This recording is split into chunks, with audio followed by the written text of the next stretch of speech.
So last week I only watched one movie, but I listened to a couple albums, and I just want to give my thoughts on them. The movie I watched was The Passenger by Carter Smith, and it wasn't really the best.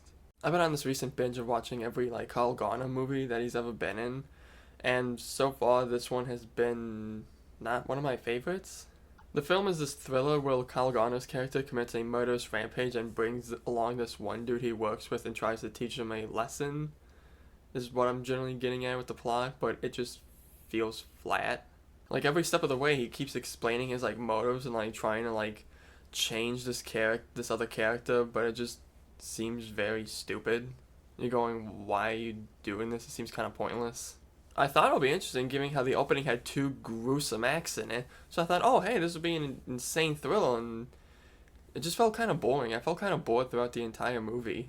Not to say the cast doesn't give good performances. I like the cast. Kyle Garner is pretty good, but after watching him in Dinner in America, his character seems kind of forced, really. In Dinner in America, he was just an asshole, but he had a heart, and here he's just kind of an asshole throughout, and you're just I don't know why he's just being an asshole just to be an asshole. Near the end of the film, there's clearly a reason, and he does something that signifies why he turned into this, but it just seems sort of fizzled out. A lot of the plot just seems to go nowhere, and these sprinkling of scenes that are just kind of there just to fill the space, it seems like. I like the climax of the film. It was done really nice and it wrapped up very good, but the whole experience just kind of felt very mid, is the best way to explain it. It's just a mid movie. I might be in a minority. Seems like a lot of people generally had a good time with this movie, but for me, it just wasn't for me. I might revisit it later again just to see if anything has changed, but for now, I just kind of, didn't quite like it. The first album I listened to last week was Rack by Jesus Lizard, their 7th studio album and first in 26 years. Quite a long time. I haven't really listened to that much of Jesus Lizard. The only album I really listened to theirs is probably their most famous and best album, Go, which I loved a lot, though I have to re-listen to it again to see if anything has changed, but their new album is pretty great and I loved every second of it. They're probably one of the best noise rock bands out there, and what they deliver to the genre is pretty great. Some of the songs are pretty kick-ass, like Grind and Alexis Feels Sick. It's great to see bands like this who haven't made music in such a long time still deliver kick-ass music to this day, and I like to see more come from them, even if it takes another 26 years. The next album I listened to was Rough Dimensions by VR Sex.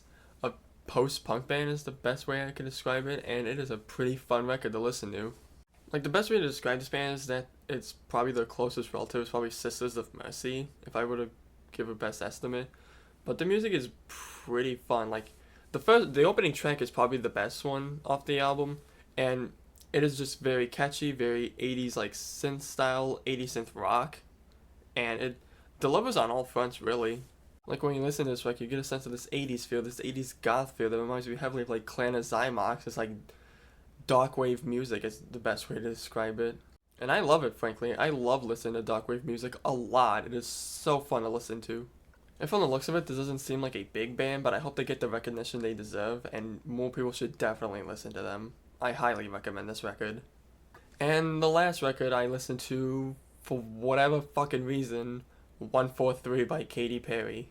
This is her 7th studio album, and it comes directly after Smile, which completely fell under the radar. I don't think anybody even remembers that record coming out, and this one is just as forgettable, just as bland, and a whole lot of dog shit.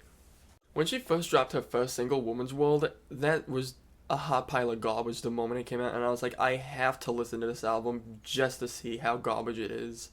And it delivers, but I wasn't expecting of how bad it could have been. And it was. I mean, even though it clocks just a little over 30 minutes, it felt so long to get through. All the songs just felt so soulless, felt completely bland, nothing interesting happening. It was hard to get through. The beats are just completely awful. I don't know what they were cooking in the studio, but that shit was hot garbage. She has no, inflection in her voice. She's just monotone, just doesn't even look like she's trying to perform, just she's just reading words off of paper that someone gave to her. And the features on this album, I don't know how she pulled that off. Kim Petras, Doechii, fucking Jid. I do not know how the fuck she even got Jid to get on this album. God bless his soul. Like, this album is just a train wreck. Like, looking through it now, like, looking at everything, just the producers, the song titles, everything, it's just hot garbage. Like, everything was just bad. Like, this is probably one of the worst albums I've listened to all year. It just baffles me. If anything, someone should have sat everyone down, listened to the entire album, and been like, you know what? We need to start from scratch. This shit is not it.